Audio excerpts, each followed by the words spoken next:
Então, na aula de hoje, nós vamos falar sobre o imposto de renda da pessoa jurídica e da contribuição social sobre o lucro líquido, tributação sobre o faturamento, sobre o lucro.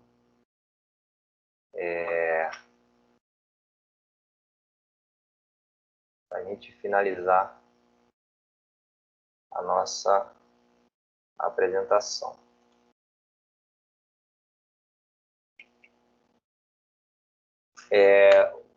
O imposto de renda e a contribuição social, eles são calculados de acordo com o regime de tributação. Nós temos o lucro presumido, as empresas do lucro real, e cada uma vai obedecer uma diretriz. E o lucro presumido, ele calcula o imposto de renda pelo regime da cumulatividade. O lucro presumido é uma forma de tributação que utiliza apenas as receitas da empresa. Nós vamos observar que o lucro presumido, ele é chamado de presumido porque ele aplica um percentual de presunção em cima da receita. Então, o lucro presumido não apresenta uma forma de tributação obrigatória, podendo o contribuinte, se assim desejar, tributar pelo lucro real, mesmo com o valor da receita bem reduzido de acordo com o estabelecido abaixo. Algumas empresas não podem optar pelo lucro presumido, é o contrário. Então, a característica da obrigatoriedade se aplica às empresas do lucro real. Nós vamos ver mais à frente. E, no entanto, as empresas que não podem optar pelo lucro presumido são as empresas cuja a receita total no ano anterior tenha sido superior a 78 milhões ou 6 milhões e 500 mil multiplicados pelo número de meses de atividade quando essa empresa foi aberta no decorrer do período. Cujas atividades sejam de bancos, que tiveram lucros oriundos do exterior, empresas autorizadas pela Secretaria de Fazenda a usufruir benefícios fiscais relativos à isenção ou redução de imposto calculado pelo lucro na exportação, que no decorrer do ano tenham efetuado o pagamento mensal do imposto de renda pelo regime de estimativa, explora algumas atividades de prestação cumulativa e contínua de serviços de assessoria, gestão de crédito, administração de contas a pagar e receber, explora atividades de securitização de créditos imobiliários, financeiros e do agronegócio e agências de fomento. O cálculo do imposto de renda no lucro presumido é o seguinte: o imposto de renda no lucro presumido é determinado por um período de apuração trimestral. Ele é apurado trimestralmente. Então, nós temos uma apuração para o período encerrado em 31 de março, outra apuração com o período encerrado em 30 de junho, outro período de apuração em 30 de setembro e o outro em 31 de dezembro. Então, nós temos quatro apurações no ano referente ao imposto de renda calculado pelo lucro presumido. A alíquota do imposto de renda sobre a base de cálculo é de 15%. Então, gravem bem, 15% é a alíquota do imposto de renda da pessoa jurídica que calcula o imposto de renda com base no lucro presumido. E temos uma peculiaridade nesse regime de apuração, que é o adicional do imposto de renda devido pelas pessoas jurídicas. Então, toda empresa que calcula o imposto de renda com base no lucro presumido, ela deverá realizar um adicional do imposto,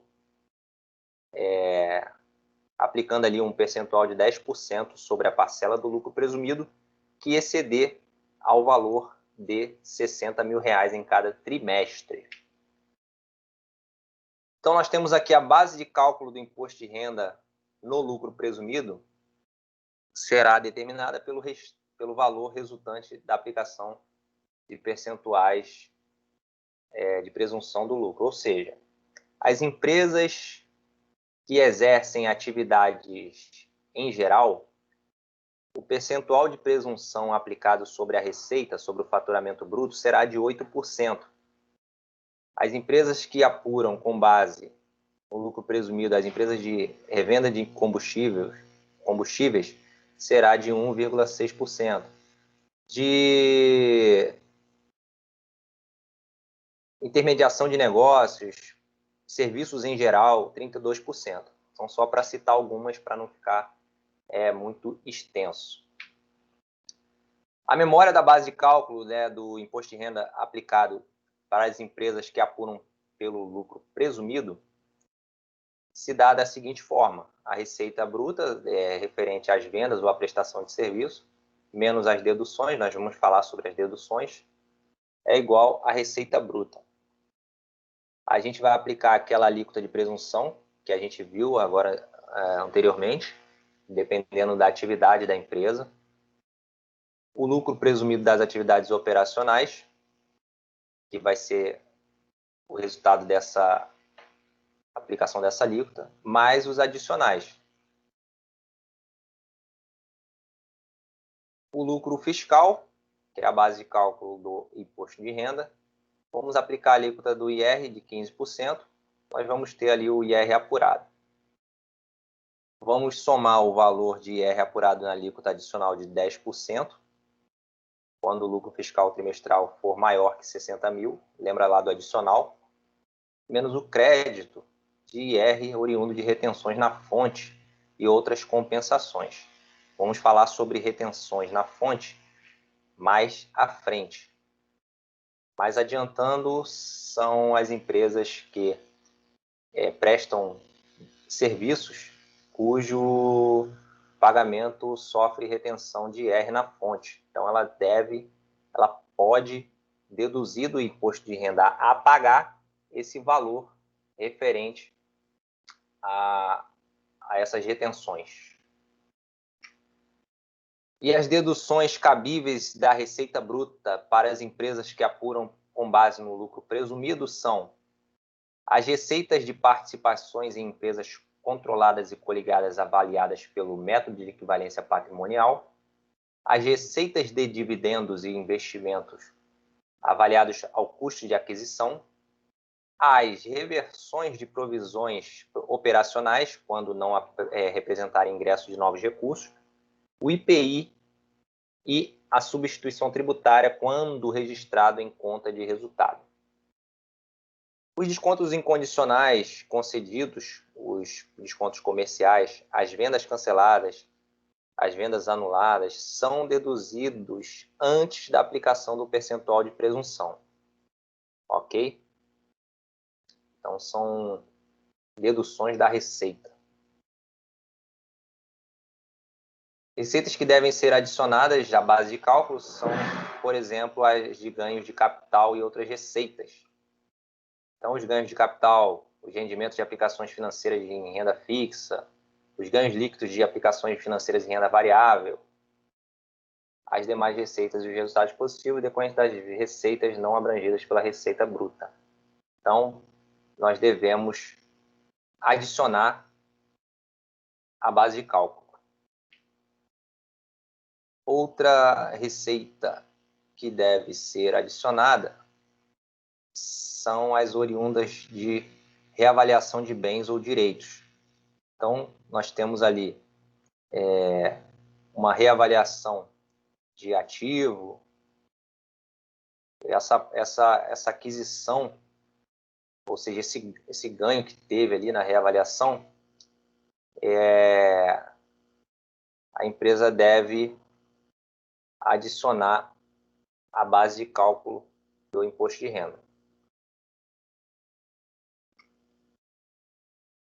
A parcela de reavaliação de bens ou direitos, então, na apuração do ganho de capital, os valores acrescidos em virtude de reavaliação somente poderão ser computados como parte integrante dos custos de aquisição dos bens e direitos, se a empresa ela comprovar os valores acrescidos foram computados na determinação da base de cálculo do IR. Valores diferidos do LALUR, livro de apuração do lucro real. Resultados dos preços de transferência, por exemplo, o resultado de aplicação de percentuais de incidência sobre receitas auferidas na exportação.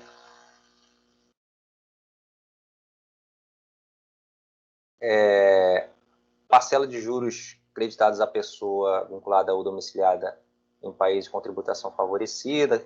A parcela, claro, que excedeu o limite calculado com base na taxa LIBOR.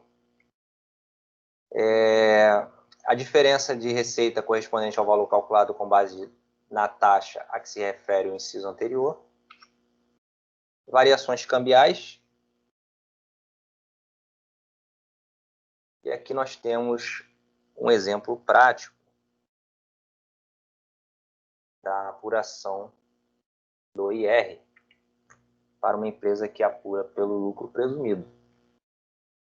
Então, nós temos aqui uma empresa, Companhia Norte-Sul, que apura o imposto de renda com base no lucro presumido. E nós tivemos, no primeiro trimestre, um faturamento de R$ 120 mil em janeiro, 185 em fevereiro e 190 em março.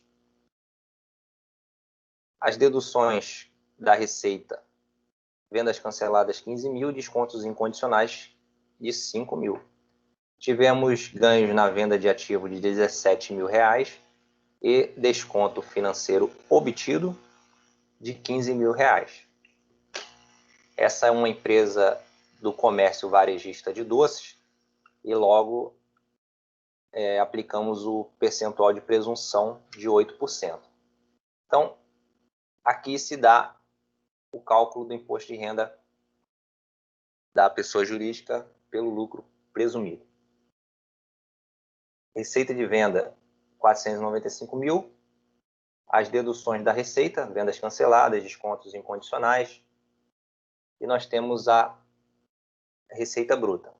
Sobre a receita bruta, nós aplicamos a alíquota de presunção que nós vimos na tabela logo anteriormente, para as empresas comerciais de 8%, empresas de prestação de serviço de 32%, e aí nós temos o lucro presumido das atividades operacionais de R$ 38 mil.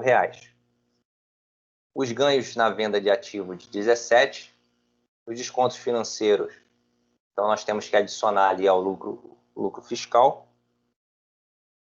Aplica-se a alíquota de 15% do IR, o imposto de renda de R$ 10.500, mais o adicional de 10% sobre o que exceder 60 mil.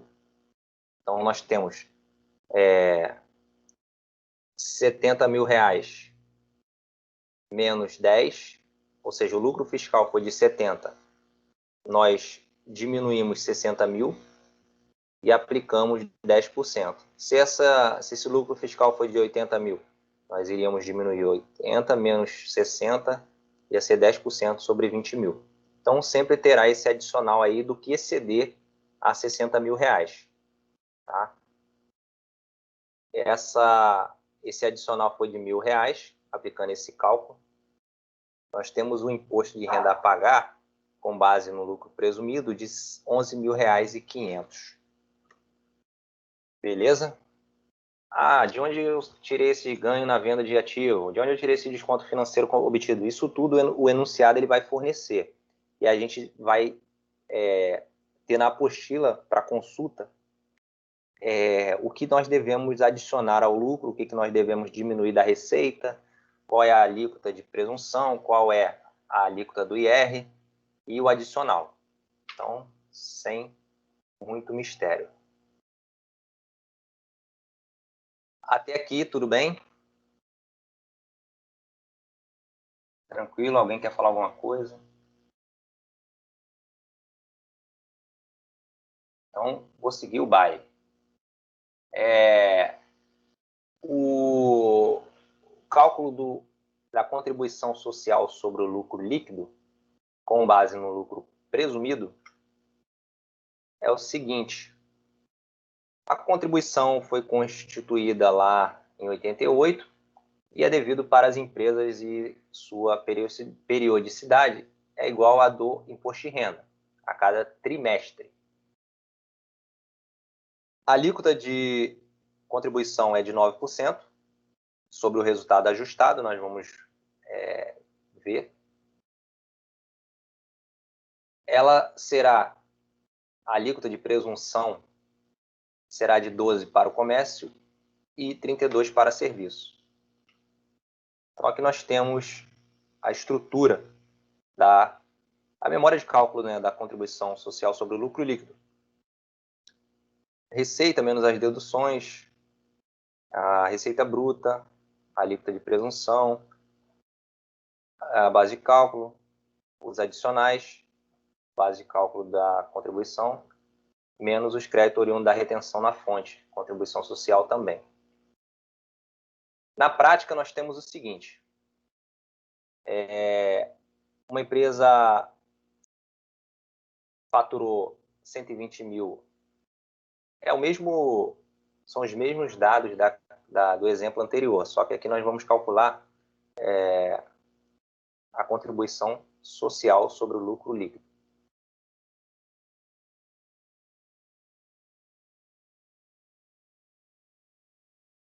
Mesma coisa, receita de vendas menos as deduções da receita, a alíquota de presunção, 12% para o comércio, 32% para serviço, o lucro presumido das atividades, 57 mil, o adicional da base de cálculo e a alíquota da contribuição, que é de 9%, menos as retenções na fonte, nós temos o valor da contribuição social sobre o lucro líquido. Não tem adicional igual ao imposto de renda, tá? O diferencial. Então, aqui nós tivemos o cálculo do IR e o cálculo da contribuição social sobre o lucro líquido para as empresas que apuram com base no lucro presumido. Tudo bem? Então, segue o baile. Agora nós vamos falar sobre imposto de renda para as empresas que apuram com base no lucro real. Aqui é um pouco mais complexo a apuração, o que acaba afugentando os empresários, os contadores, todos aqueles que enquadram a empresa em outros regimes de tributação, porque o lucro real ele exige certo cuidado e certa habilidade para poder calcular o lucro real. É um pouco mais complexo, porém nada muito absurdo. O lucro real é o lucro líquido do período de apuração ajustado pelas adições e exclusões. E ele é também chamado de lucro fiscal. Então, a base é a base do IR, que será encontrado na seguinte equação. Então, nós temos o seguinte. Nós vamos considerar o lucro antes do imposto de renda e da contribuição social lá na DRE. Vamos adicionar as contas, os valores que estão estabelecidos na legislação, no regulamento do imposto de renda, e vamos considerar também as exclusões permitidas pela respectiva lei. Vamos encontrar o lucro real antes de compensar prejuízos fiscais e tem a questão da compensação de prejuízos fiscais dos períodos anteriores.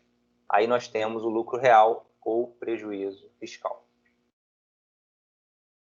As empresas que apuram com base no lucro real estão obrigadas são as empresas que no ano calendário anterior faturaram, tiveram uma receita total superior a 78 milhões de reais, ou proporcional ao número de meses do período, quando inferior a 12 meses. Cujas atividades estejam enquadradas como atividades de valores imobiliários, bancos, financeiras, seguros, empresas de seguros privados, capitalização. Empresas que tiveram lucros, rendimentos ou ganhos de capital oriundos do exterior. Empresas que, autorizadas pela legislação tributária, recebam, né, usufruem de benefícios fiscais relativos à isenção ou redução do imposto. Que no decorrer do ano calendário, tenha efetuado pagamento mensal com base sobre a estimativa. Empresas de assessoria creditícia, mercadológica, gestão de crédito, administração de contas a pagar e a receber. E aqui nós temos as adições permitidas pela lei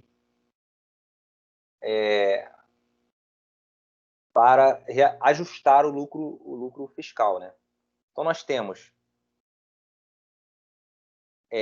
as adições têm por finalidade eliminar do resultado contábil despesas que nele foram computadas, mas que não são dedutíveis do IR, como, por exemplo, as participações de administração no lucro, de administradores no lucro, despesas com brindes, multas de trânsito. A outra finalidade das adições é incluir no resultado contábil receitas que não foram computadas, mas que são tributáveis pelo IR, como é o caso da parcela realizada de reserva de reavaliação não computada no resultado. Então, aqui temos algumas finalidades das adições ao lucro real. Essas adições e essas exclusões serão efetuadas no LALUR. Então, os custos, despesas, encargos, todas esses gastos, eles serão adicionados ao lucro líquido. Então, aqui estão elencados quais serão essas adições. Então, nós temos os custos, despesas, encargos, perdas, provisões, participações, qualquer outro valor deduzido na apuração do lucro líquido que, de acordo com o regulamento, não sejam dedutíveis na determinação do lucro real. Os resultados, rendimentos, receitas e quaisquer outros valores não incluídos na apuração do lucro líquido, que devam ser integrados ali à base de cálculo do lucro real. Então, essa base de cálculo ela deverá ser evidenciada nas demonstrações financeiras, ajustando-se o lucro líquido apurado pela DRE, né? E, após a contribuição social e antes do imposto de renda, pelas adições e exclusões e compensações previstas na legislação. As principais, né, adições, claro, não vou citar todas, por exemplo, as multas de trânsito. Então, elas deverão ser adicionadas. Qual é a lógica dessas adições e dessas exclusões, conforme já até falei? É devolver a base de cálculo do imposto de renda daquelas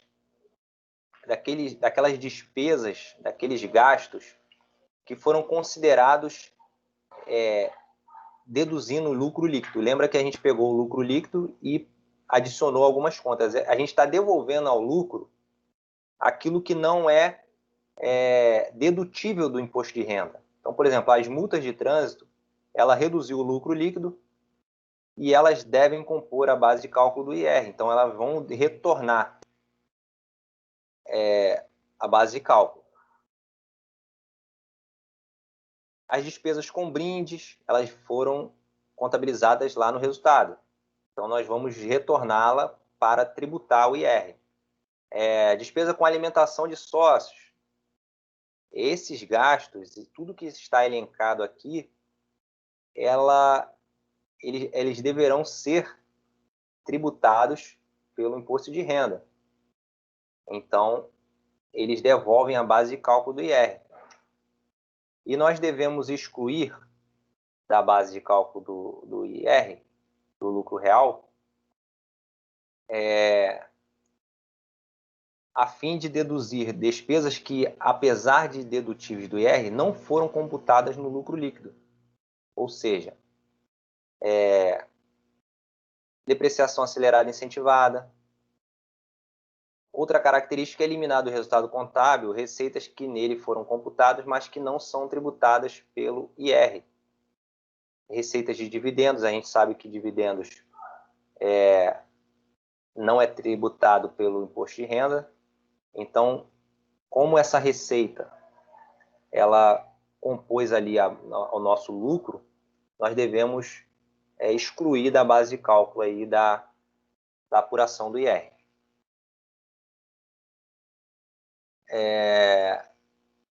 Poderão ser excluídos do lucro líquido os valores cuja dedução seja autorizada pelo regulamento, os rendimentos, receitas ou valores incluídos na apuração que, de acordo com o regulamento, não sejam computados no lucro real. Poderão ser excluídos também da base de cálculo prejuízo fiscal apurado em períodos de apuração anteriores, limitado a 30% do lucro líquido ajustado, desde que a pessoa jurídica mantenha os livros de documentos exigidos pela legislação. Então, ela precisa ter lá um controle, né, no lucro real para poder compensar os prejuízos de períodos passados, sendo que existe uma trava, um limite. Ela só pode deduzir nesse período o percentual de 30%. Tá? Agora nós vamos para um exemplo prático da apuração do imposto de renda com base no lucro real. Nós temos aqui esses dados que a empresa forneceu. Aí nós temos o lucro bruto, despesas administrativas, despesas com vendas, resultado negativo de método de equivalência patrimonial, despesas com perdas para crédito de liquidação duvidosa, são aquela conta lá dos caloteiros, né? A famosa PDD, provisão para devedores duvidosos, que a gente deduz lá de cliente e debita aqui na DRE. Então, essa é a conta de despesa com PCLD. Receita de dividendos, participação, contribuição social, participação de debenturista. E a empresa tinha um prejuízo de R$30 mil para compensar. Então, nós vamos calcular o lucro real, iniciando com base nessa apuração. E aí, o lucro líquido antes das despesas com provisão para imposto de renda e após as participações. Nós temos aqui o lucro operacional, as despesas administrativas, despesas com venda, despesa financeira, resultado negativo, com método de equivalência patrimonial, despesa com PCLD. Então, até aqui nós temos a DRE, estamos elaborando a DRE. Temos aqui o lucro líquido, contribuição social, participação, tal. E, em seguida, os ajustes pelas adições, exclusões e compensações.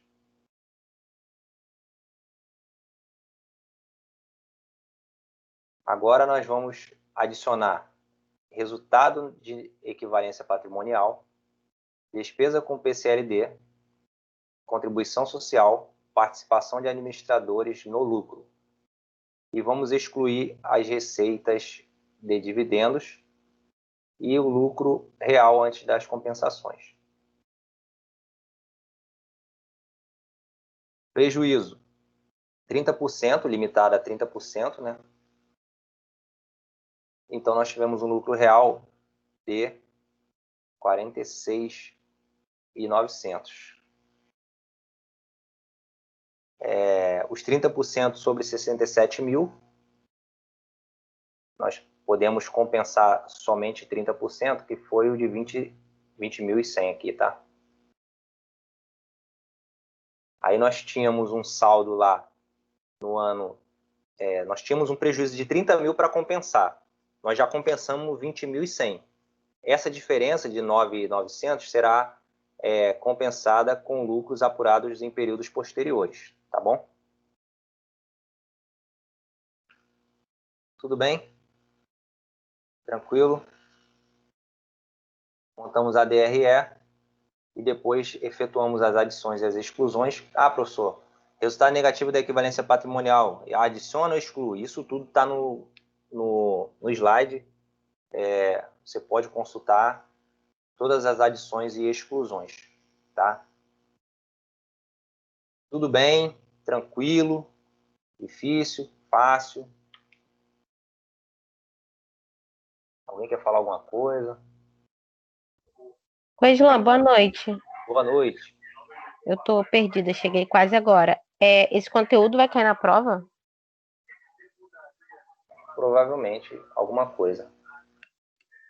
Eu ia perguntar isso agora. Muito... É para chorar, né? Sentar e chorar, né? É fácil, não é difícil não. Mas só que a gente fez poucos exercícios dos demais, dirá isso. Inclusive tem um do ICMS que não foi corrigido. Tá. Pode deixar comigo. Aí não, na prova não, pelo amor. Pensa com carinho, por favor, tá? Pode deixar, pode deixar. Pode deixar. Muito obrigada. Muito de nada.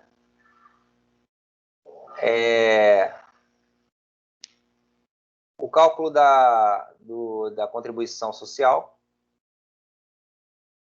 O lucro real, nós temos aí. No caso, a gente apresentou até agora, né, a base de cálculo do imposto de renda. No lucro real, a empresa tem duas opções de escolha. Ela calcula por trimestre ou anualmente, com antecipações mensais em bases estimadas.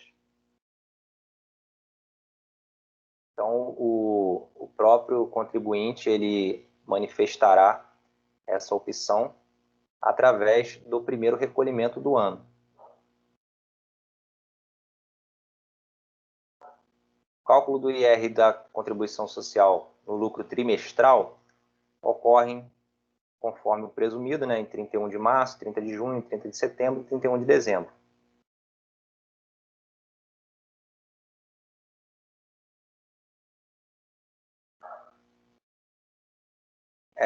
A opção pelo lucro real trimestral é a menos vantajosa devido ao fato de que a empresa fica limitada em compensar os prejuízos fiscais dentro do próprio ano, em 30% do seu lucro. Então, aqui nós temos um exemplo. No primeiro trimestre, prejuízo fiscal de 300 mil. No segundo, prejuízo fiscal de 50 mil. No terceiro, prejuízo de 50 mil. E no quarto, um lucro líquido, um lucro, né, de 400 mil reais. Então, no quarto trimestre, a empresa poderá compensar somente 30% desse prejuízo. Então, ela tem um lucro tributável de 280 mil, ou seja, 400 menos os 30%. E aí, incide sobre esse valor imposto de renda, mais adicional, totalizando um desembolso de 89.200.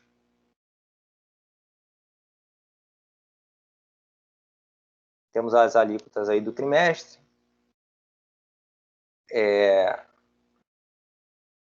O lucro real no primeiro trimestre foi de 16 mil. Alíquota normal, né, de 15%, 16.500. Adicional, aquele que exceder a 60 mil reais. Então, nós tivemos aí 5 mil reais, valor a recolher. A alíquota normal, 16.500, mais o adicional de 10%.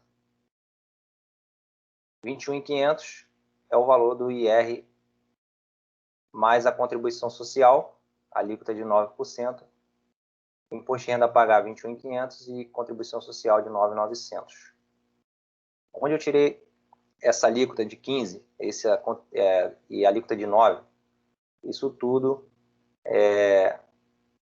para estar estabelecido lá no regulamento do imposto de renda. Então, essa alíquota é fixa. Ela se difere daquela lá da base de presunção. Tá? Agora, a apuração do IR da contribuição é anual, por estimativa mensal. Ou seja, a empresa ela vai calcular o imposto de renda no ano. Porém, a cada mês, ela vai recolher um valor por estimativa. Tá? Poderão optar pelo regime mensal do imposto de renda, calculado com base nas regras de estimativa mensal, as pessoas jurídicas sujeitas ao regime de tributação com base no lucro real anual, a ser apurado em 31 de dezembro. Esta opção deve ser manifestada com o pagamento do imposto de renda correspondente ao mês de janeiro. Acontece que, quando a empresa ela apura o imposto de renda, sempre no mês de janeiro, ela recolhe o DARF, né? Recolhe por meio do DARF, e informa qual o código da Receita. Se ela informar o código da Receita referente à apuração anual, ela terá que seguir esse regime até o final do período. Então, o lucro real deve ser apurado em 31 de dezembro de cada ano, abrangendo o resultado de todo o ano calendário. A gente vai ver como é que é feito esse cálculo. Aqui nós temos os percentuais do imposto de renda para a estimativa. Algumas observações, por exemplo, as pessoas jurídicas exclusivamente prestadoras de serviço, tem aqui alguns serviços especiais, serviços hospitalares, sociedades civis prestadoras de serviço de profissão regulamentada. Elas poderão utilizar do percentual de 16% sobre a receita bruta de cada mês. Outra observação, que nas atividades diversificadas será aplicado o percentual correspondente a cada atividade, conforme a gente viu agora há pouco. Então, o cálculo da base de cálculo para a contribuição social, a alíquota será de 12% para comércio e indústria e 32% para a prestadora de serviço. Igual a gente calculou o imposto de renda para as empresas optantes pelo lucro presumido, né? E as alíquotas permanecem 15% e 9%. Então, nós temos aqui o faturamento de R$120 mil em janeiro, R$102 mil em fevereiro e março, R$350 mil. Aplicamos o percentual de presunção de 8% e multiplicamos pela alíquota do imposto de renda de 15%. Nós tivemos aqui um IR de R$1.440. A contribuição social, mesma coisa, aplicamos a alíquota de presunção de 12% sobre a receita e multiplicamos 9%, nós temos o valor da contribuição social de janeiro. Fevereiro, 102 mil, foi o faturamento do mês, vezes a alíquota de presunção de 8%, vezes a alíquota do imposto de renda, que é de 15%, nós temos o imposto de renda a pagar de R$ 1.224. Contribuição social, mesma coisa, base de cálculo, valor de presunção, alíquota de presunção, valor, alíquota da contribuição, nós temos a contribuição do mês. Feito isso, nós temos ali o adicional de 350 vezes 8%, e o que exceder ali a esses 20 mil, nós tributamos 10%.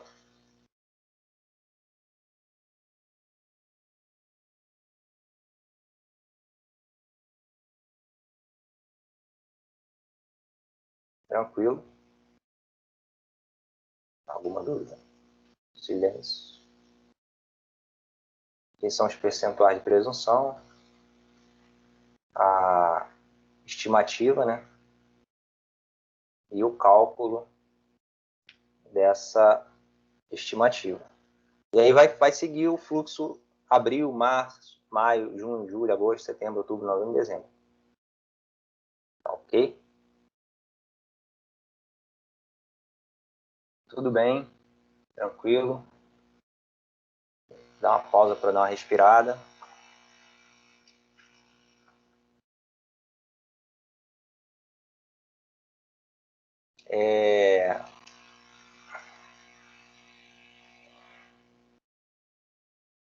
Deixa eu ver aqui. Agora nós vamos falar sobre a retenção na fonte.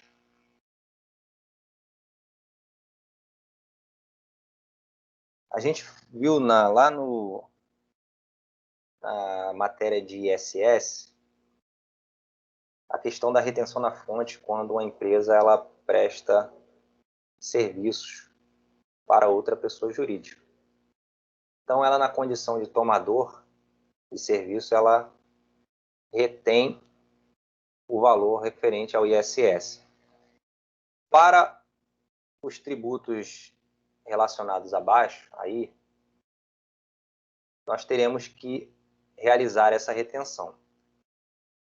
Acontece que o fisco ele estabelece a condição de substituto tributário para os tomadores de serviço nas situações que nós iremos ver a seguir. Então, o legislador ordinário vem buscando instrumentos para combater a sonegação de tributos, né? Isso aí não é novo para ninguém. E um dos instrumentos encontrados tem sido a transferência da obrigação de retenção e recolhimento de impostos e contribuições para o contribuinte que faz o pagamento de serviços prestados. E dessa forma, ele inibe a sonegação, pois o tomador ele acaba recolhendo em nome do prestador, e aí elimina esse risco e acaba que um fiscaliza o outro, né? Então, desde 1º de fevereiro de 2004, os pagamentos efetuados pela pessoa jurídica de direito privado a outras pessoas jurídicas de direito privado, pela prestação de serviços, aí nós temos os serviços profissionais, serviço de limpeza, serviço de conservação, manutenção, segurança, vigilância, transporte de valores, locação de mão de obra e os serviços de assessoria creditícia.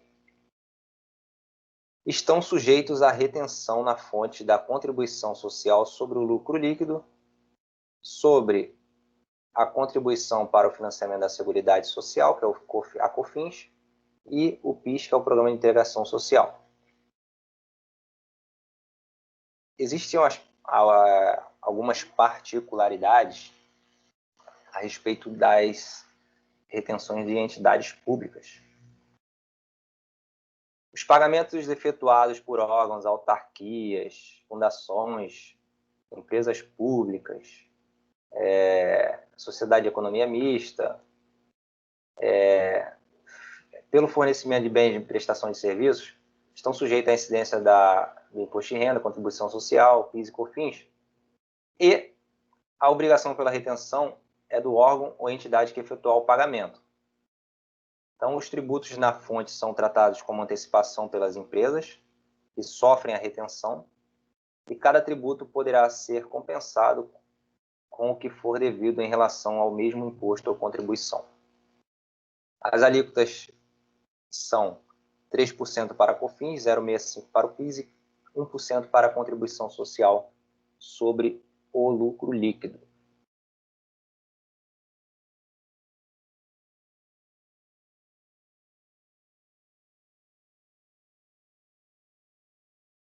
O imposto de renda terá retenção na fonte com a aplicação da alíquota de 15% sobre o percentual a ser utilizado no lucro presumido. Então, o pagamento de serviços de energia, de engenharia, a retenção na fonte será de 4,8%, No caso das pessoas jurídicas que são amparadas pela isenção, não incidência ou alíquota zero na legislação, a retenção deverá ser mediante a aplicação de alíquotas específicas.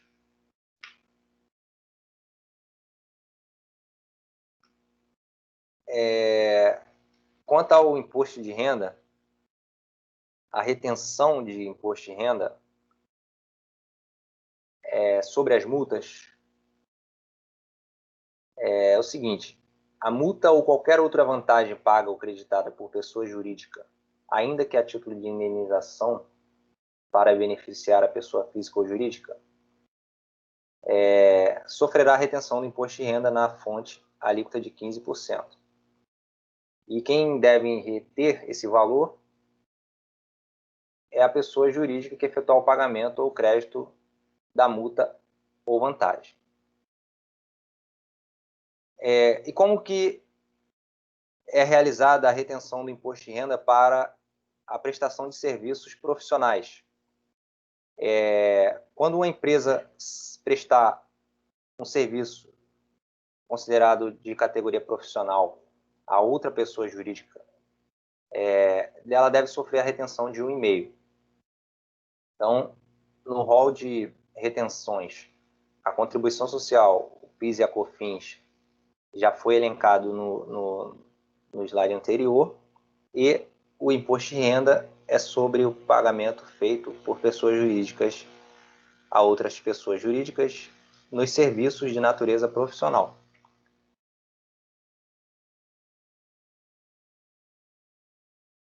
No artigo 647, fala quais são esses serviços, tá? Então, nós temos aqui, ó, serviços de advocacia, arquitetura, contabilidade, economia. Todos esses serviços, eles serão tributados, ou seja, vai sofrer a retenção alíquota de 1,5%.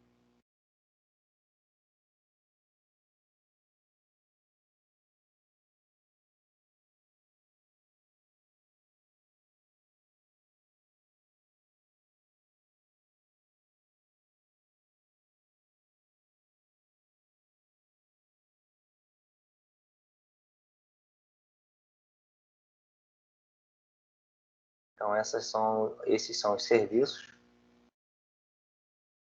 E como que é feito o tratamento contábil?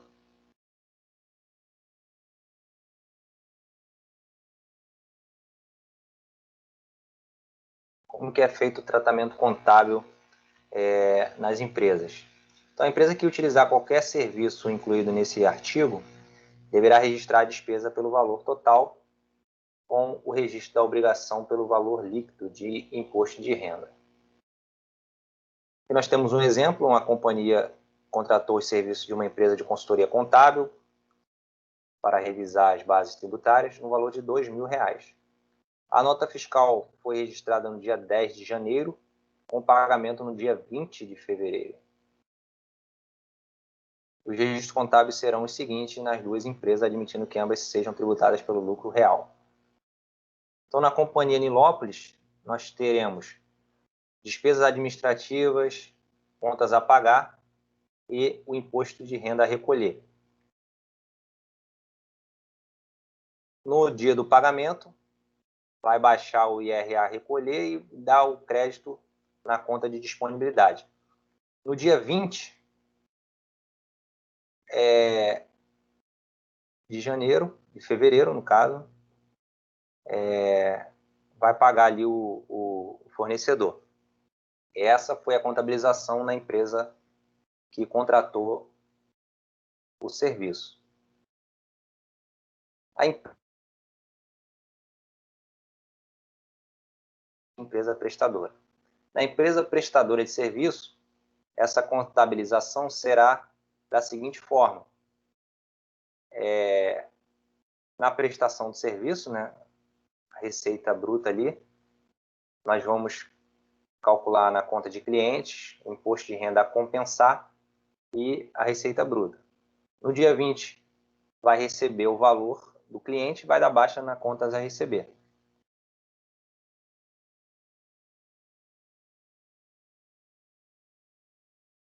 Tranquilo.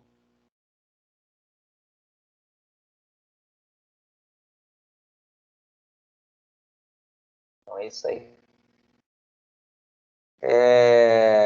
O imposto de renda sobre aplicações financeiras deverá sofrer a tributação das seguintes alíquotas. É como se fosse a alíquota do imposto de renda, né? A tabela progressiva ali, mas essa aqui é uma tabela regressiva. O que acontece? Se você deixar o dinheiro na conta, a empresa ela tem uma aplicação financeira. E claro que toda aplicação financeira ela tem os rendimentos, e sobre esses rendimentos serão taxados pelo imposto de renda. Da seguinte forma, se você deixar o dinheiro em até 180 dias, a alíquota aplicada será de 22,5%. Se você deixar o dinheiro aplicado de 181 dias até 360 dias, a alíquota aplicada será de 20%. Se você deixar de 361 dias a 720 dias, a alíquota de 17,5%.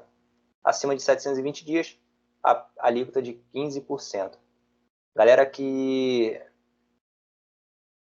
aplica em títulos de renda fixa aí, tem bastante essa tributação. Beleza?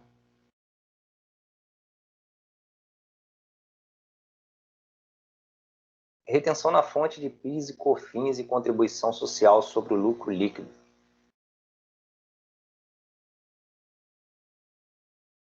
Os pagamentos de pessoa jurídica a outras pessoas jurídicas estão sujeitas à retenção da contribuição social, do PIS e da COFINS. As alíquotas correspondem a 1%, 0,65% e 3%, respectivamente, e os serviços alcançados pela retenção estão elencados na Lei 10.833, no artigo 30. Por exemplo, serviço de limpeza, conservação, prestação de serviço de assessoria creditícia, administração de contas a pagar e receber e remuneração de serviços profissionais. Empresas optantes pelo Simples não estão obrigadas a efetuar a retenção das contribuições, assim como também não sofrerão retenção na fonte quando prestarem serviços. O registro contábil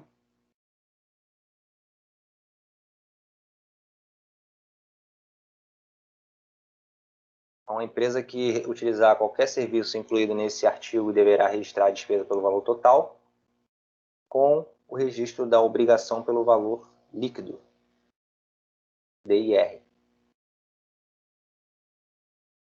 Então, aqui nós temos um exemplo, a Companhia Redenção contratou os serviços de uma empresa de consultoria contábil, mesma coisa, no valor de R$20 mil, e a nota foi registrada em 31 de agosto, com pagamento em 20 de setembro. A empresa que contratou o serviço, ela deverá reter PIS, COFINS e contribuição social, além do IR, do Imposto de Renda. Então, ela vai registrar uma despesa administrativa de R$20 mil e vai lançar a crédito numa conta de passivo, ou seja, contas específicas de passivo, PIS a recolher, COFINS a recolher, contribuição social a recolher, imposto de renda a recolher, e o valor líquido que o fornecedor, no caso o prestador, receberá é de 18.770. Então, essa aqui é a contabilização dessa despesa. No mês seguinte, quando ela pagar o imposto, ela vai baixar essa obrigação e vai creditar o caixa. Tá? Mesma coisa, IR. Por que separou os lançamentos de IR de contribuição social, PIS, COFINS? Porque o Código de Arrecadação, o DARF, que é o Documento de Arrecadação das Receitas Federais, para o Imposto de Renda é 1. E o código para essas contribuições é outro. Tá? Então, por isso que são separados. E até a forma de conciliação também é diferente.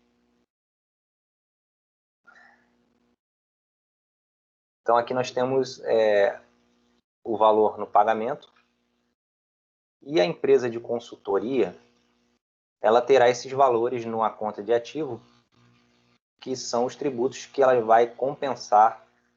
Lembra daquela apuração do imposto de renda que nós fizemos, que as exclusões na base de cálculo era o imposto de renda retido na fonte, sofrido pela empresa? Então, nessa situação aqui da empresa contábil, ela sofreu a retenção e ela vai poder compensar esse valor retido lá no lucro real dela, tá? Às vezes, os prestadores, eles entram no embate. Ah, mas eu vou ser retido, não sei o quê. Não tem problema, porque ele vai compensar esse valor lá na apuração do imposto de renda dele. Tudo bem? Tranquilo, pessoal? Espero que esteja tudo bem. Vamos lá.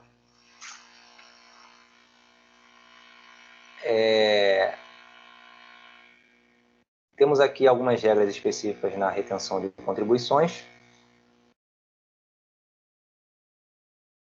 Conforme eu falei, o documento de arrecadação das contribuições é o 5952, do IR é 1708, do IR sobre folha de pagamento é 0580 e por aí vai. Importante destacar ainda que a IN, né, ela determina que as contribuições devem ser destacadas na nota fiscal pela empresa prestadora de serviço. Devem ser destacadas. Aqui tem uma grande observação. Por quê? Nem sempre a empresa prestadora de serviço ela vai destacar no documento fiscal a retenção. Então você não deve se basear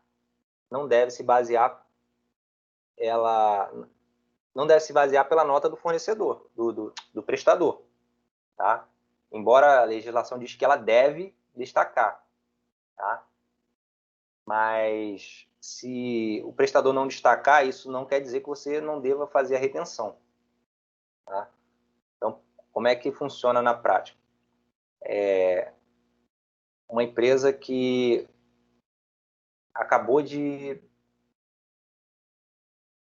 sair do Simples, ser excluída do Simples. Ela está acostumada ao quê? A informar na nota que ela é do Simples Nacional, que não cabe retenção, tal, e aí a empresa que paga vai lá, paga o valor cheio e vida que segue. Mas existe a consulta, né, do Simples Nacional, consulta pública, com o CNPJ você descobre se a empresa ela é optante ou não do Simples. E se ela não estiver, ou seja, não for optante pelo Simples Nacional, for excluída por algum motivo, a empresa que está pagando, a tomadora, ela deve reter os valores referentes às contribuições, por exemplo. E aí vai aplicar ali os percentuais e vai descontar na nota do fornecedor e vai seguir com o pagamento do tributo, tá? Então, só muita atenção, e inclusive para quem trabalha com isso, é que deve sempre estar atento à nota do fornecedor, não se basear por ela, tá? Porque a responsabilidade é do tomador, de quem está retendo o valor, tá? Os tributos retidos devem ser recolhidos até o último dia o dia útil da quinzena subsequente àquela quinzena que estiver ocorrido. Então, as retenções realizadas, por exemplo, em setembro, elas serão pagas aí agora na quinzena de outubro.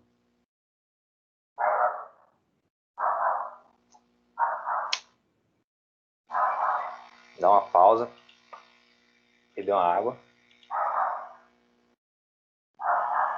Tudo bem com vocês? Muita informação, pouco tempo, correria. O que sucede? Fala para mim, fala. Desabafem.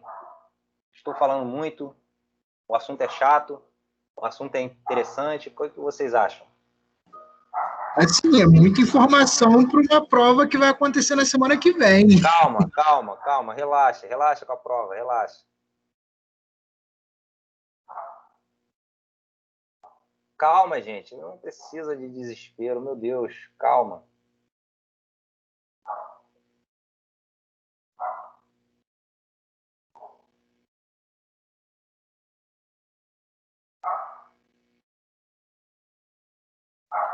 Podem ficar tranquilos. Eu não sou de aplicar, de fazer maldade com os alunos. Só aqueles que merecem. Brincadeira.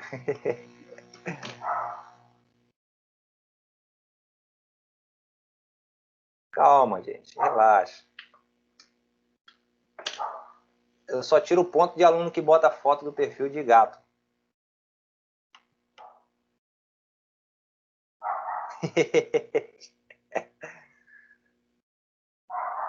Dá uma pausa aí para eu respirar, pegar um ar, senão eu vou ficar sem voz.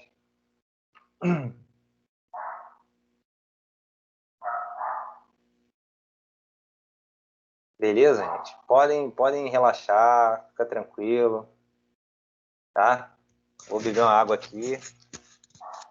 E aí a gente volta para falar de SPED. Eu falei do SPED de contribuições com vocês.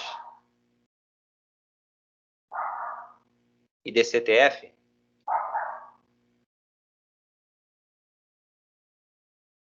Falei?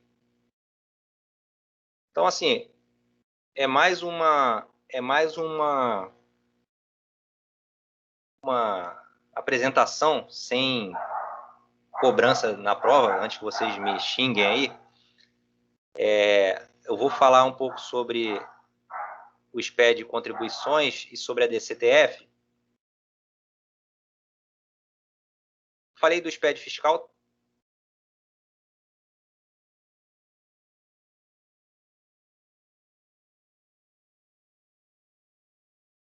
Nadinha. Então, eu vou fazer o seguinte, eu vou dividir aqui Vou dar só beber uma água aqui e já volto para falar dos SPEDs, tá bom? Que é bastante interessante e pode ficar tranquilo que eu não vou cobrar na aula. Deixa eu só beber uma água aqui que minha garganta tá seca.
Então, voltamos, tá? Eu vou falar primeiro sobre o SPED fiscal, que tem origem lá na nota fiscal eletrônica, que é o mais antigo, o projeto inicial, e depois eu volto a falar sobre o SPED contribuições e a DCTF.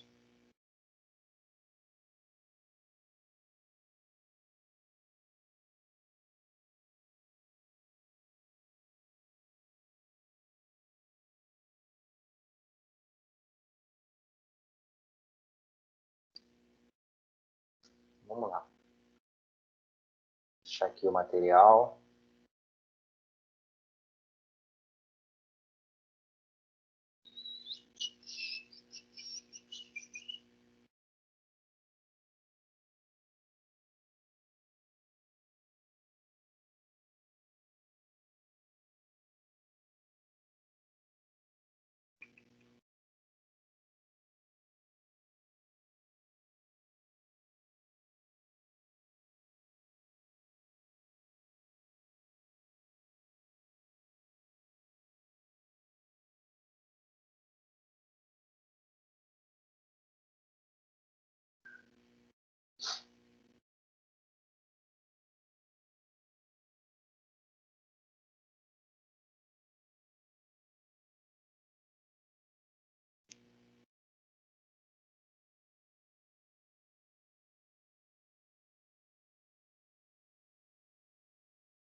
Então é o seguinte, eu vou dar uma passada sobre o SPED, que eu acho muito relevante falar sobre ele.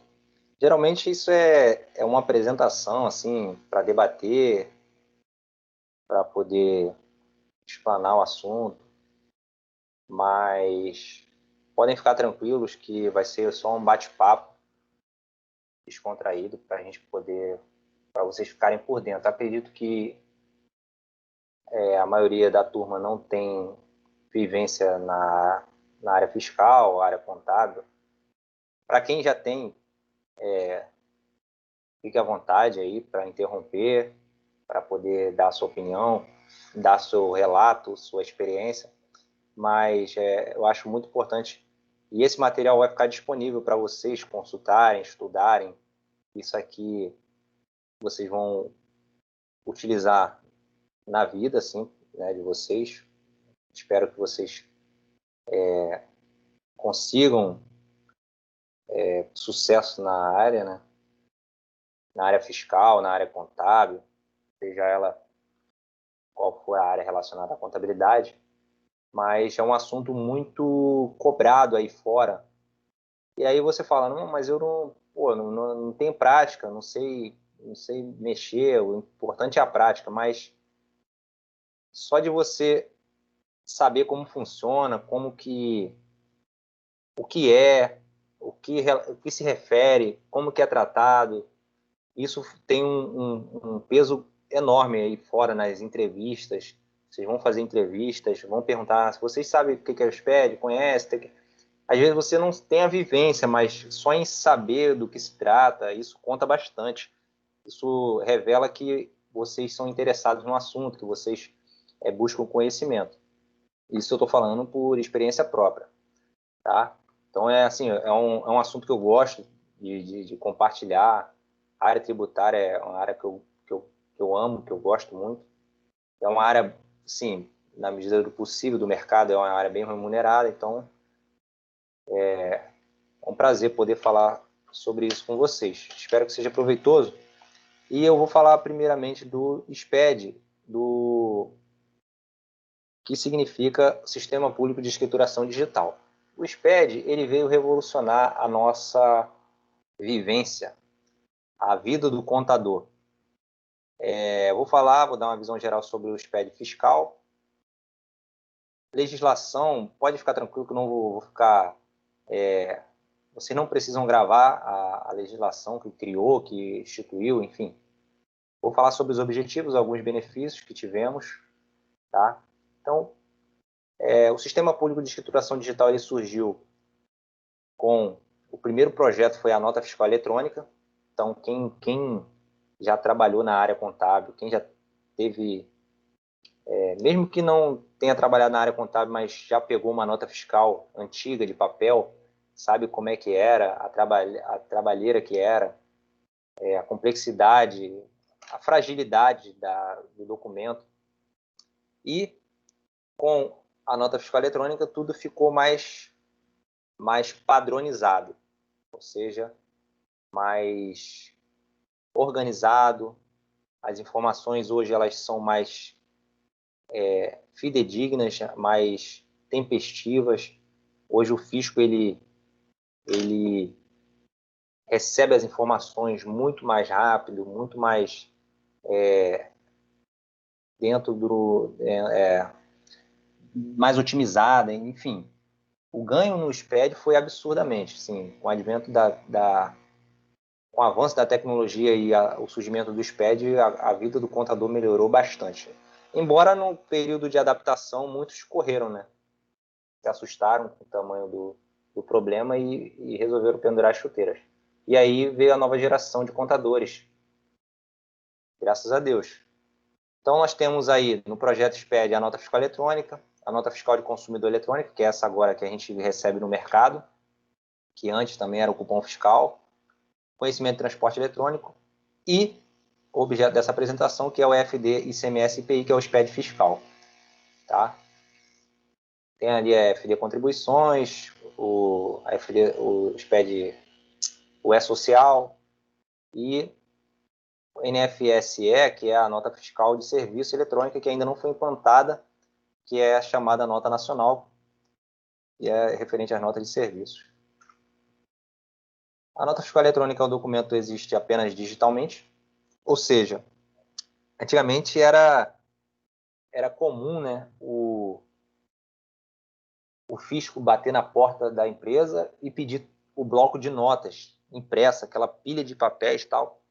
Hoje em dia ele ele nem pede, né? Ele já tem todos os arquivos XML referente às operações daquela empresa. Se você pegar e imprimir uma nota no seu sistema e rasgar, você vai lá e imprime outra, porque o papel ele só serve para acompanhar a mercadoria, para poder transitar, enfim. O documento fiscal eletrônico ele é armazenado digitalmente, eletronicamente, tá? A legislação que instituiu, não vou me ater a isso. O objetivo foi implantar um modelo nacional, ou seja, padronizar. Antes era uma bagunça tremenda. Cada estado tinha o seu layout, a sua maneira, enfim. Tivemos benefícios para o contribuinte na redução de custo de impressão, na redução de custo de aquisição de papel, a simplificação das obrigações acessórias. Para o comprador também, a questão da digitação de notas. Imagina, a empresa com uma movimentação enorme, escriturar mais de 1.000 notas por mês. Tempo que se ganhou com o advento do SPED, da nota fiscal eletrônica. Hoje em dia, a nota fiscal eletrônica ela acaba alimentando todos os sistemas, né? Por isso que eu tive o trabalho de iniciar aqui no NFE, na nota fiscal eletrônica, porque ela dá base para todos os demais SPED. Para o fisco, ele aumentou a confiabilidade da nota e diminuiu a sonegação e o aumento da arrecadação, que é o maior ganho, né, para o fisco. O DANF é aquele papel que a gente recebe aí na nossa casa quando a gente compra mercadoria pela internet, que é o documento auxiliar da nota fiscal eletrônica e com todos os dados referente à operação. A finalidade do DANF é apenas acobertar o trânsito da mercadoria. E como que é feito essa emissão dessa nota? Ela é enviada para a Cefaz pelo emitente, né, quem está emitindo a nota, e a Secretaria de Fazenda ela valida as informações referentes à operação. Ela retorna com autorização ou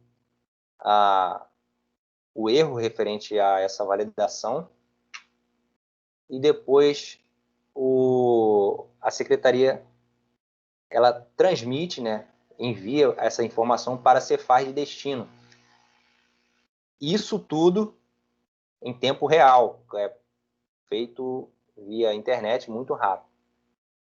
E é emitido ali o documento auxiliar da nota fiscal eletrônica para acompanhar a mercadoria. O comprador, ele tem, ou melhor, o destinatário que for o comprador da mercadoria, ele pode verificar a validade da nota fiscal eletrônica através daqueles 44 dígitos que tem lá no código de barras, né, embaixo do código de barras. Ele tem um significado ali, depois, quem quiser, eu até mando como é que significa aquilo ali. Isso é coisa para quem não tem o que fazer, né? Ficar procurando o que significa aqueles 44 dígitos da nota fiscal eletrônica. E aí, com as informações, a fiscalização poderá efetuar o pós-validação dos dados e proceder nos seguintes, nos procedimentos necessários, tá? Aqui está um exemplo, né? Não está muito legível, mas embaixo desse código de barra nós temos os 44 dígitos que representam ali a nota fiscal eletrônica. Ou seja, ninguém consegue alterar os dados dessa nota. O prazo de cancelamento, um ponto muito importante para as notas fiscais eletrônicas, de 24 horas. Então, você emitiu agora, você tem 24 horas para cancelar se descobrir um erro. Enfim, existem alguns procedimentos, né, para poder anular a operação, mas o cancelamento apenas em 24 horas. Alguns eventos que ocorrem a Cefaz, quando você vai solicitar ali a autorização para a nota, ela pode te responder com de algumas formas. Por exemplo, ela pode rejeitar o documento, pode autorizar o documento, pode denegar o uso do documento. O destinatário deverá manter esse arquivo digital. Então, toda emissão de nota, o emitente ele deve enviar para o destinatário o arquivo XML, tá? E aqui nós temos o ambiente de consulta da nota fiscal eletrônica, que é um ambiente público. Você pode jogar lá consulta NFE e digitar aqui a chave de acesso, você vai ter as informações referentes a essa nota. E aí nós temos o SPED fiscal, FD, que é escrituração fiscal digital, que é 2 SPED, tá? Ele é um arquivo que é gerado pelos sistemas. Por exemplo, se a sua empresa ela trabalha com Alterdata, conforme você vai dando entrada nas notas de compra de mercadoria, nota de energia elétrica, notas de material de consumo, ativo imobilizado, você vai dando entrada. Já ia falar MXM, o Alterdata ele vai processando essas informações, assim como os documentos de venda, enfim. Todas essas informações você vai processando ali e o sistema ele vai gerar um arquivo chamado, um arquivo de TXT, um arquivo em TXT classificado por blocos, onde cada bloco ele representa uma informação, um conjunto de informações. Por exemplo, o bloco 0 é o bloco de abertura, onde estão a identificação do contribuinte. Então, inscrição CNPJ, inscrição estadual, endereço, tudo aquilo que serve para identificar o contribuinte. Aí nós temos o bloco C, que vai contemplar os documentos fiscais de mercadorias, tá? Para embasar a apuração do ICMS e do IPI. O bloco D, serviços de telecomunicação, de transporte, enfim. E o bloco E, que é a apuração do IPI, do ICMS. Temos o bloco H, que é o do inventário físico. Os registros de apuração, registro de entrada, saída, apuração, inventário.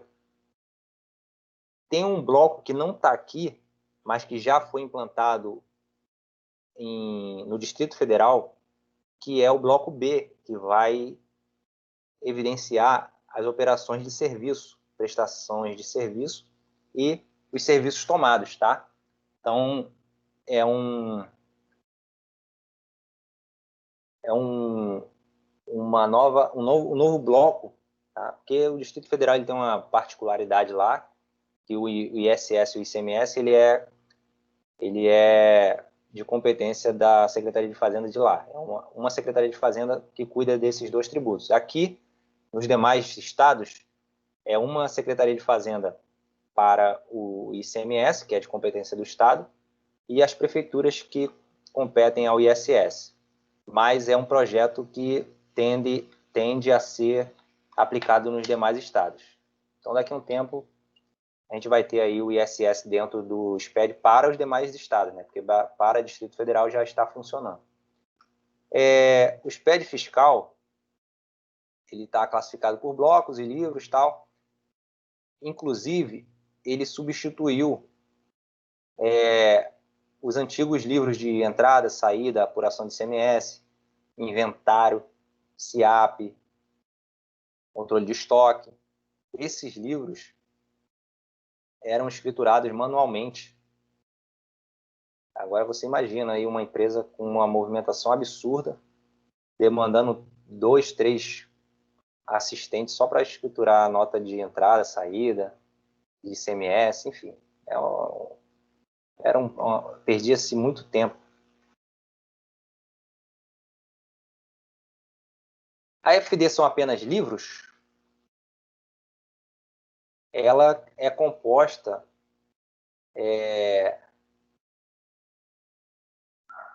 A FD ela compõe-se da totalidade das informações em meio digital necessárias à apuração dos impostos referentes a operações e prestações aplicadas pelo contribuinte, o ICMS, o IPI. Os benefícios para o contribuinte foram a redução de custos, a uniformização das informações, disponibilidade de cópias autênticas e validação válidas da escrituração. Melhorou, né, na rapidez do acesso à informação, o fortalecimento do controle da fiscalização e melhoria na qualidade das informações. Aqui está o que eu queria evidenciar, né, que foi a substituição de alguns livros, entrada, saída, inventário, IPI, apuração de ICMS. A periodicidade do SPED fiscal é mensalmente. O programa validador, você pode baixar, qualquer pessoa pode baixar lá no sítio da Secretaria de Fazenda, na parte de downloads, o validador do EFD, ICMS e IPI. O prazo é definido pelas administrações tributárias. Beleza?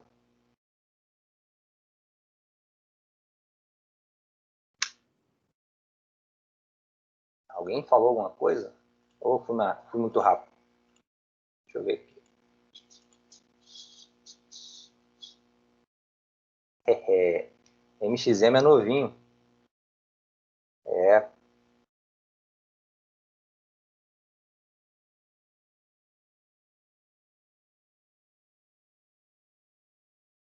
Alguém trabalha com MXM aqui?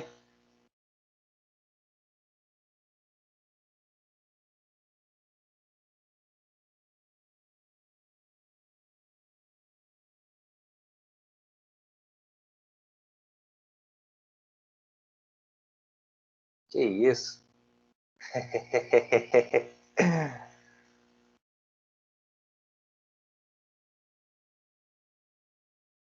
Não gosta do MXM não, cara? Que isso?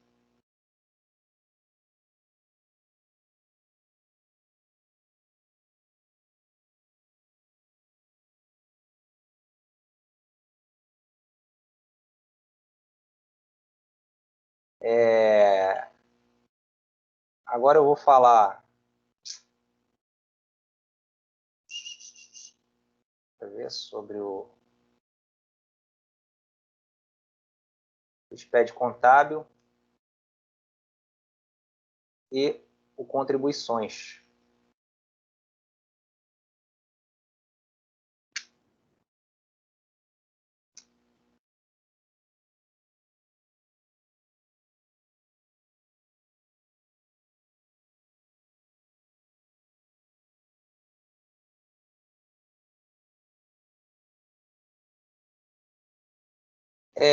O SPED contábil é a escrituração contábil digital, né?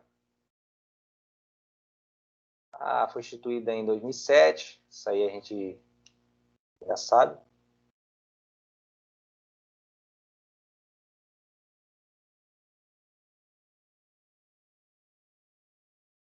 Sim, vamos falar sobre a DCTF. Por quê? Não quer falar de DCTF hoje?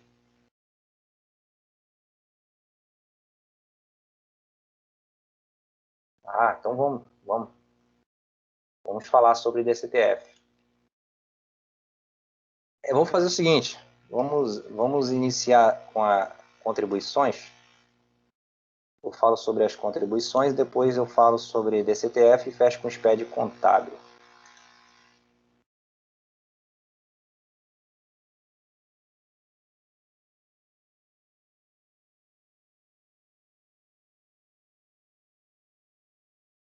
Melhor, seguir a ordem.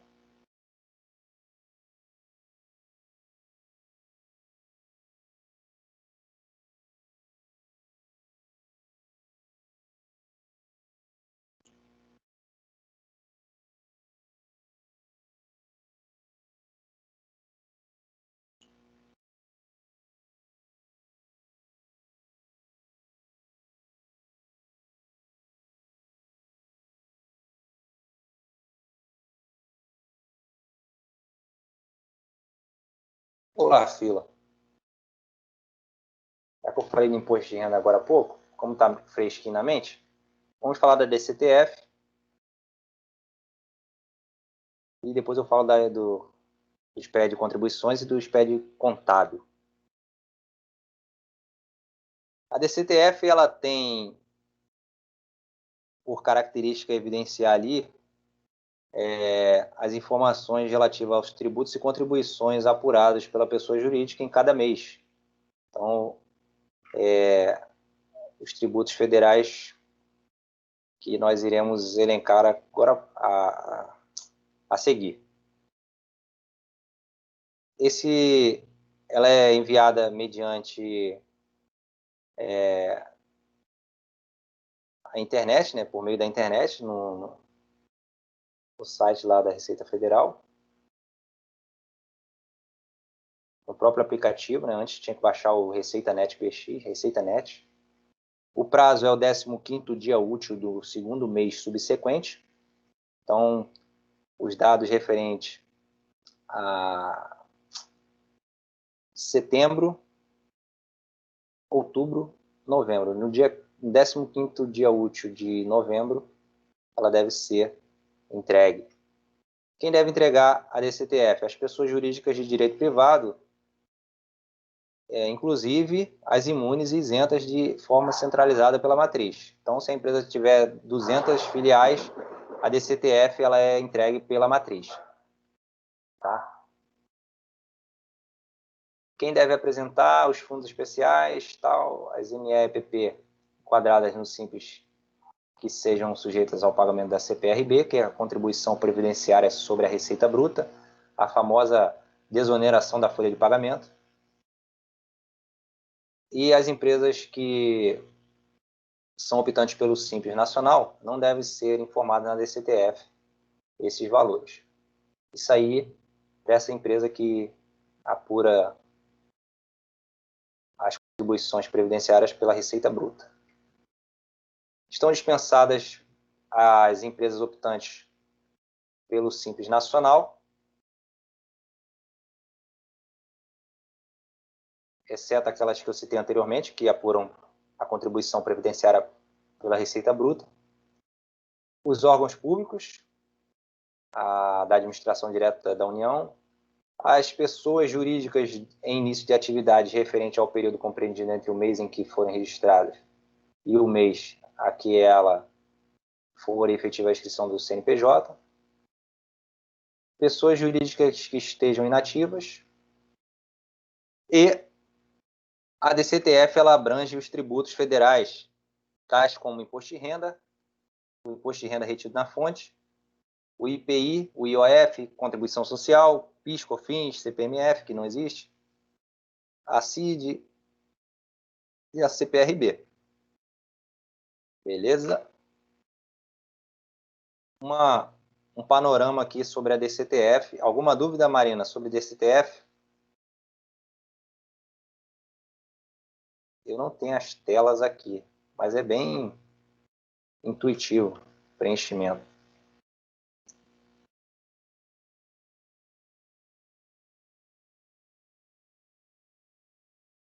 Então, beleza.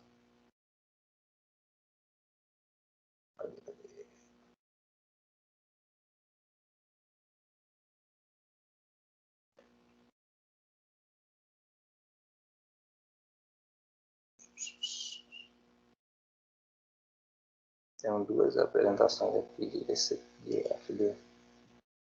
Contribuições. Vamos nessa aqui. Está mais resumida. A contribuições, ou seja, o SPED de contribuições, ele vai tratar das contribuições para o PIS e para a COFINS, certo? Temos aqui a estrutura do SPED e os anos, né, que foram estabelecidos. Isso aqui é a antiga DACOM, que foi extinto.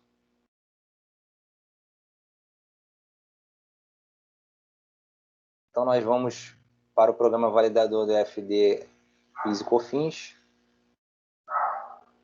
E aí será abrangido os documentos de receita, documento de despesa, documento de aquisição de serviço.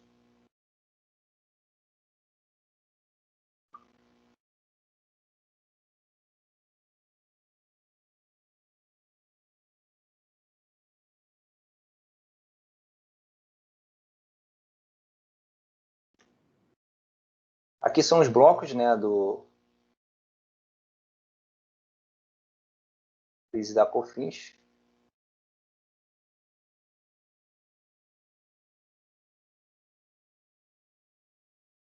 Deixa eu ver uma coisa aqui, só um minuto. Acho que isso aqui...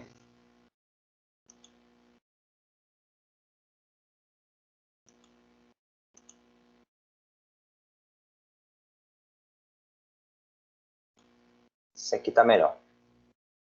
Ele está junto com o FD, ICMS e IPI. Então, aqui nós temos quem está obrigado a entregar a FD contribuições. A FD contribuições, eu já acabei repetindo, vai escriturar os tributos, as contribuições do PIS e da COFINS, contribuição previdenciária. O empresário, a sociedade, empresários e demais pessoas jurídicas que devem escriturar e prestar informações referentes às suas operações de natureza fiscal e contábil, representativas no seu faturamento mensal. As empresas, pessoas jurídicas, devem escriturar e prestar informações referentes às operações de natureza fiscal e contábil, referente às aquisições de bens para a revenda. É aquele slide que não estava legal ali. Achei que estava muito embolado. Devem também ser escriturados os valores retidos na fonte. Isso aí a gente viu lá na apresentação do PIS e da COFINS. Estão dispensadas as empresas optantes pelo Simples Nacional, as empresas imunes e isentas, cuja soma dos valores mensais das contribuições seja igual ou inferior a R$10.000, os órgãos públicos, as autarquias, as pessoas jurídicas que mantiverem inativas no ano calendário e as pessoas jurídicas ainda não inscritas no CNPJ. São também dispensadas os condomínios, consórcios, os clubes que estão registrados na CVM, na Bolsa de Valores, os fundos de investimento imobiliário, embaixadas, missões, consulados, enfim. Uma gama de atividades aqui que são dispensadas do SPED. Qual o prazo do envio da FD contribuições? Então, a FD contribuições será transmitida mensalmente até o 10º dia útil do segundo mês subsequente. Aquela história. Outubro será entregue no 10º dia útil de dezembro.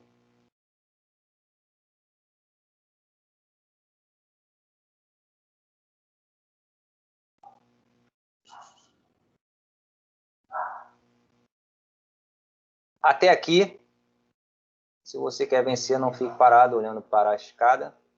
Comece a subir degrau por degrau até chegar ao topo. Beleza? Tranquilo? Então, nós vimos DCTF, vimos SPED contribuições, SPED fiscal, nota fiscal eletrônica. Deu para dar uma visão geral? Alguém quer tirar alguma dúvida? Alguém quer falar alguma coisa? Eu vou finalizar com o SPED contábil. Quem quiser, eu mando material depois.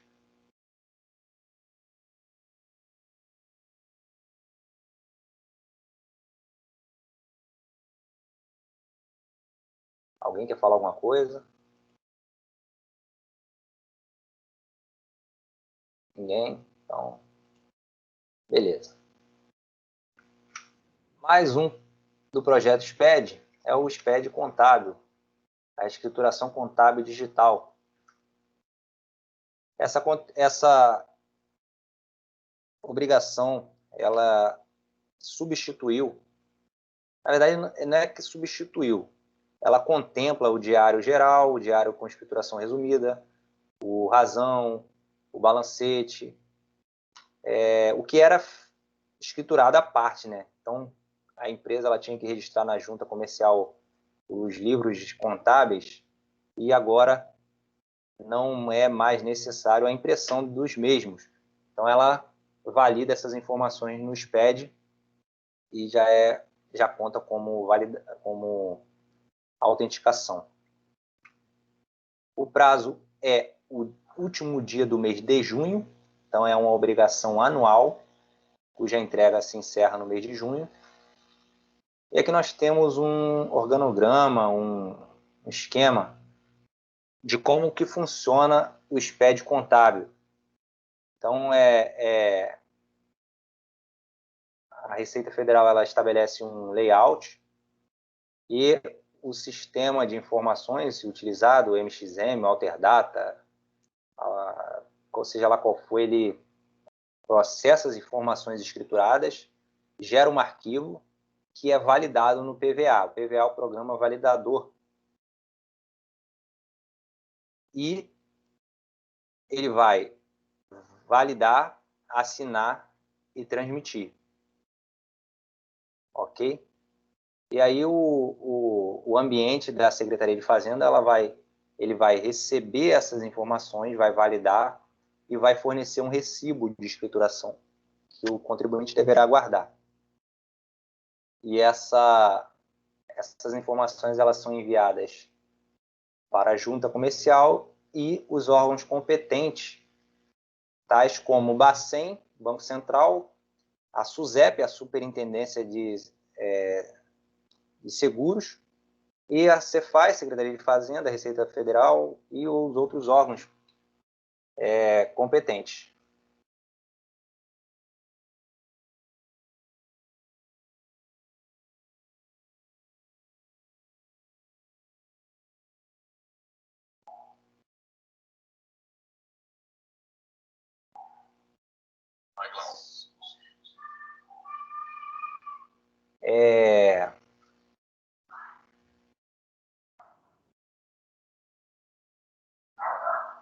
Para finalizar,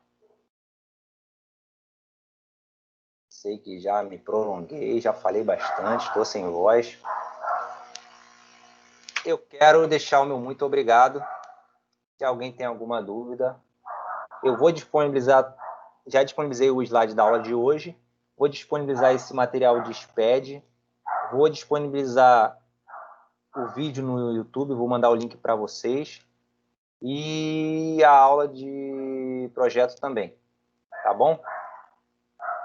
Vou parar a gravação para não ficar mais extensa ainda. Vocês são tudo preocupados com prova.